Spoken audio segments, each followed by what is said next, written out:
Hi అండి, నమస్తే. Welcome to my channel. ఈ వీడియోలో గోధుమ పిండితో హెల్తీగా కొమ్ములని ఎలా చేసుకోవాలో చూపిస్తాను. క్రిస్పీగా టేస్టీగా కూడా ఉంటాయి. ముందుగా ఒక ప్లేట్లోకి 2 కప్పుల గోధుమ పిండిని వేసుకోవాలి. 2 కప్పుల గోధుమ పిండికి 1 కప్పు మైదా పిండి వేసుకోవాలి. మైదా పిండి వద్దనుకుంటే గోధుమ పిండితో అయినా చేసేసుకోవచ్చు, లేదా మొత్తం మైదా పిండితో అయినా చేసుకోవచ్చు. ఇంకో విధంగా శనగపిండితో చేసుకుంటారు. మురుకులులా చేసుకొని ఈ కొమ్ములను తయారు చేసుకుంటారు. అలా కాకుండా ఇలా హెల్తీగా చేసుకోవచ్చు గోధుమ పిండితో అయినా. ఇప్పుడు చిటికెడంత సాల్ట్ వేసుకోవాలి, బాగా కలిపేసుకోవాలి. ఈ వీడియో కనుక ఫస్ట్ టైం చూసినట్టయితే సబ్స్క్రైబ్ చేసుకోండి. వీడియోని మొత్తం చూసి ఒక లైక్ కూడా చేయండి. నెయ్యి వేడి చేసుకొని వేసుకోవాలి, లేదా బటర్నైనా వేడి చేసుకొని వేసుకోవాలి. 2 కాకుంటే ఆయిల్నైనా వేడి చేసుకొని వేసుకొని కలిపేసుకోవాలి. ఇలా ముద్దలా వచ్చే విధంగా ఆయిల్ కానీ నెయ్యి కానీ బటర్ కానీ వేసుకొని కలిపేసుకోవాలి. ఇప్పుడు కొన్ని వాటర్ పోసుకుంటూ పిండిని చపాతీ పిండిలా కలిపేసుకోవాలి. ఇలా పిండిని కలిపేసుకున్న తర్వాత మూత పెట్టేసుకొని ఒక 10 నిమిషాలు రెస్ట్ ఇవ్వాలి. 10 నిమిషాల తర్వాత పిండిని బాగా ఒకసారి కలిపేసుకోవాలి. ఇలా పిండి కలుపుకున్న తర్వాత కొంచెం పిండిని తీసుకొని బాల్లా చేసుకోవాలి. ఇలా రౌండ్గా ఉండలు చేసి పెట్టుకోవాలి. కొంచెం పొడి పిండి వేసుకొని మందంగా ఉండేటట్టు ఒత్తేసుకోవాలి. కొమ్ములు చేసే విధంగా మందంగా ఉండాలి. మరీ చపాతీలా సన్నగా చేసుకోకుండా ఇలా నేను చూపించిన విధంగా ఉండాలి. ఇప్పుడు కొమ్ముల్లా పొడుగా కట్ చేసుకోవాలి. మన ఇష్టం ఉన్న సైజు కట్ చేసుకోవచ్చు.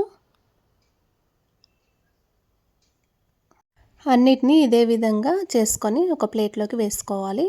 ఇప్పుడు డీప్ ఫ్రైకి సరిపడా ఆయిల్ని పెట్టేసుకొని ఆయిల్ కొంచెం గోరువెచ్చగా అవ్వగానే ఇప్పుడు ఒక్కొక్కటి అతుక్కోకుండా వేసుకోవాలి. వీటిని కొమ్ములని వేసుకొని లో ఫ్లేమ్లోనే ఫ్రై చేసుకోవాలి.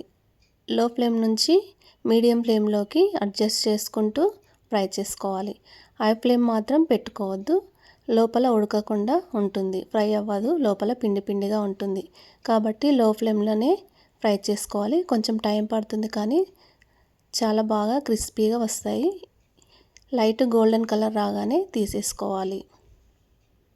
చూడండి, అన్నీ అయిన తర్వాత చూడండి ఇలా క్రిస్పీగా లోపల పిండి బాగా ఫ్రై అయింది. ఇప్పుడు స్టవ్ పైన కడాయి పెట్టేసుకొని బెల్లము 2 కప్పుల సగం వేసుకోవాలి. 3 కప్పుల పిండి తీసుకున్నాం కాబట్టి 2 కప్పుల సగం తీసుకోవాలి. తీసుకొని 1/2 కప్పు వరకు వాటర్ని పోసుకోవాలి. కప్పుతో తీసుకున్నాం కాబట్టి ఇలా తీసుకున్నాము. అదే కేజీల లెక్క అయితే 1 కేజీ పిండి తీసుకుంటే 900 గ్రాముల బెల్లాన్ని తీసుకోవాలి. అంటే 100 గ్రామ్స్ బెల్లాన్ని తక్కువ తీసుకోవాలి. ఇలా చేసుకుంటే పర్ఫెక్ట్గా వస్తుంది. స్వీట్ కూడా కరెక్ట్గా సరిపోతుంది. ఇది పాకం రావాలి. ఈ పాకం చేసుకునేటప్పుడు స్టవ్ దగ్గరే ఉండి పాకం కరెక్ట్గా వచ్చే విధంగా చేసుకోవాలి. చూడండి, ఇలా ఒక చిన్న బౌల్ తీసుకొని వాటర్ పోసుకొని చూసుకుంటూ ఉండాలి. ఇంకా రాలేదు. ఇప్పుడు చూద్దాం. చూడండి, ఇలా ముద్దలా రావాలి. ఇలా ముద్ద కట్టే విధంగా రావాలి. మెత్తగా ఉండాలి, మరీ టక్కుమని సౌండ్ రావద్దు, మెత్తగా ఉండాలి పాకం. ఇప్పుడు ఇలాచి పొడి 1 స్పూన్ వేసేసుకోవాలి. నెయ్యిని 1 స్పూన్ వేసుకోవాలి. కలిపేసుకొని స్టవ్ ఆఫ్ చేసుకోవాలి. స్టవ్ ఆఫ్ చేసుకొని ఇప్పుడు కొమ్ములను వేసుకోవాలి. వేసుకొని కలుపుకుంటూ ఉండాలి. ఈ పాకం కొమ్ములకు అన్నిటికీ పట్టే విధంగా కలుపుకోవాలి. చూడండి, నేను తీసుకున్న బెల్లం కరెక్ట్గా సరిపోయింది, ఏమీ మిగలకుండా. ఇలా అతుక్కొని ఉన్నాయి కదా, ఒక్కొక్కటి అన్నిటినీ విడదీసుకోవాలి. చాలా ఈజీగా చేసేసుకోవచ్చు ఈ కొమ్ములని. చాలా తొందరగా చేసేసుకోవచ్చు ఈ పిండి వంటని. ఈ సంక్రాంతికి ట్రై చేయండి. ఈ వీడియో నచ్చినట్టయితే లైక్ చేయండి, షేర్ చేయండి, సబ్స్క్రైబ్ చేసుకోండి. మీరు ఓసారి ట్రై చేసి ఎలా వచ్చిందో కామెంట్ పెట్టండి. బెల్ ఐకాన్ క్లిక్ చేయండి.